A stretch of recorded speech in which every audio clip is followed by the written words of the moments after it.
مردی در فرودگاه از پشت شیشه به هواپیمای نگاه میکرد و سیگار میکشید.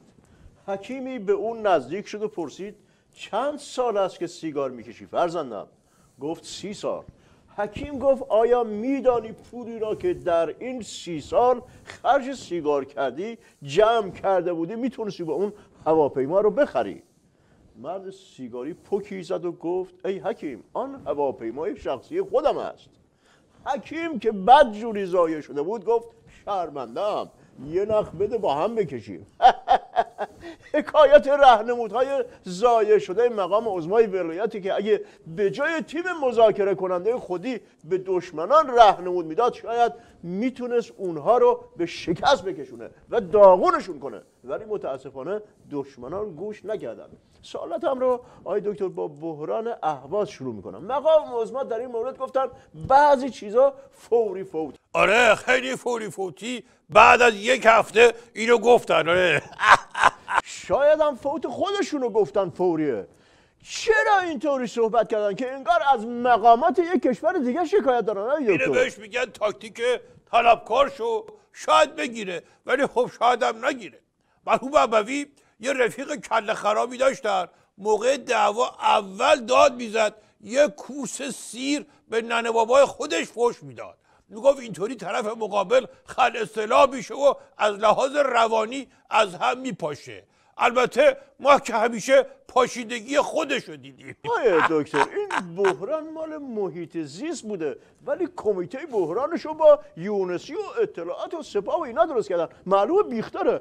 حالا شما چرا نرفتین یه چند تا راهنمود درست درمون بدین آیه دکتر؟ قربون برم آخه باید یه باشعوری اونجا نشسته باشه که بفهمه راهنمودو، وگرنه که گلغت کردن بی خودیه.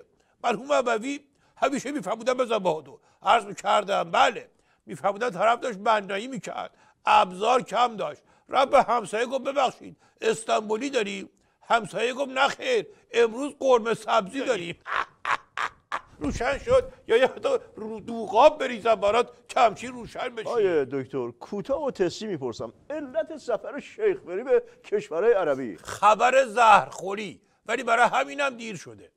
حرف نظام تو اجلاس مونیخ همون حرف دیگه. مثلا میخواید چند تا حرف داشته باشیم، گفتن آقا دماغو گرفتیم آماده برای خوردن زهر منطقه‌ای. خب زودتر بخورن تموم شده دیگه. تو چه دل خوشی داری کی بابا زمونه عوض شده، راحت نیست خوردنش که، دومی از اولی بدتر میشه.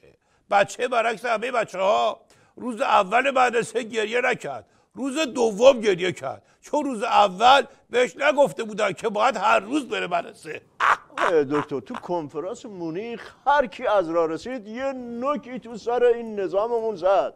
یاد خاطرات تلخی از بچگی افتادم که یه بار از جیب بابام پول برداشته بودم، مادرم دید اونقدر کتکم زد که داشتم نابود می شدم. بابام اومد گفت خانم نکشیش. خوشحال شدم که داره ازم دفاع میکنه.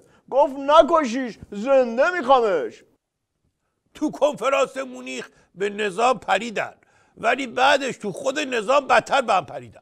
مرحوم ابوی همیشه میفهمودن بزن بهادو، عرض میکردم بله میفهمودن مشنگه با یه مشنگتر از خودش تصادف کرد، از تصادف جون به در بردن ولی پیاده شدن انقدر همدیگر کتک زدن که رفتن تو CCU. پس های دکتر از اول حاجی روحانی رو بیخود فرستادیم عمان و کویت، همین کارا رو کردیم که همه آدم از آبروریزی زهرخوری منطقه خبردار شدن. های دکتر سب کن میرم 1 ساعت و 70 دقیقه است دارم یه لغت میکنم اینجا، هر چی میگم تو یه چیز دیگه میگی، آخرش هم برمیگردی حرف اول خودم رو برای خودم خرج میکنی.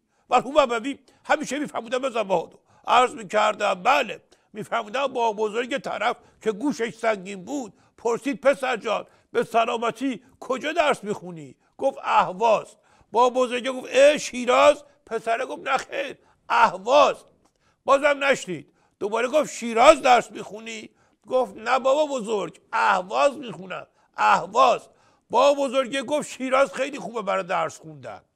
پسر دید با بزرگ درست نمیشنوه، زشتم هست که حس صداشو ببره بالاتر، گفت آره شیراز درس میخونم. با بزرگ برگشت گفت خب پس مرض داری؟ 1 ساعت میپرسم هی میگی اهواز.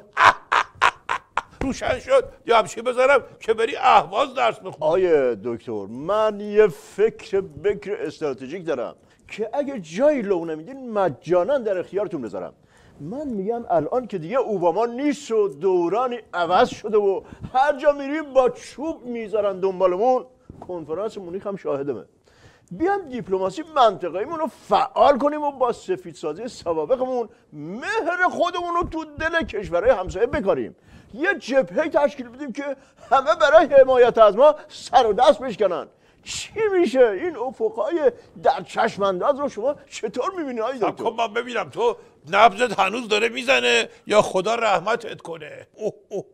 نبضت زده رو دست قلب گنجشک گرفتار. حزدون استراتژیکی میگی، دیپلماسی منطقه‌ای فعال کنی، دستش بزنی فضاحتش معلوم میشه. ولی خوب همیشه میفهمودن بزن بهادر عرض میکردم بله میفهمودن که مشنگه یه پتو قهوه‌ای داشت 5 سال بود نشسته بودش، برای عید دادش خوشویی، وقتی را پس بگیره فهمید پتو قهوه‌ای نبوده سفید بوده. آیه دکتر با اجازهتون میخوام برنامه رو بدون دعوا و بدون سوال بلکه با یک راهنمود استراتژیک دوستانه به پایان ببرم، هم برای خودم هم برای کل نظام. حاصل همه تجارب خودم و اگه بخوام جمع بزنم اینه که 3 چیز تو زندگی هست که اگه رعایت کنین قطعا موفق میشین.